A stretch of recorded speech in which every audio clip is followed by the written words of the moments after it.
తీసుకొని case register చేసుకొని investigation చేస్తాం. పోలీస్ పాత్ర అంతవరకే.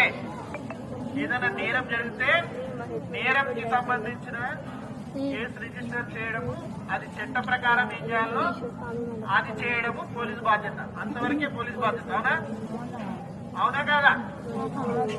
అందరూ ఫస్ట్ ఇయరా సెకండ్ ఇయర్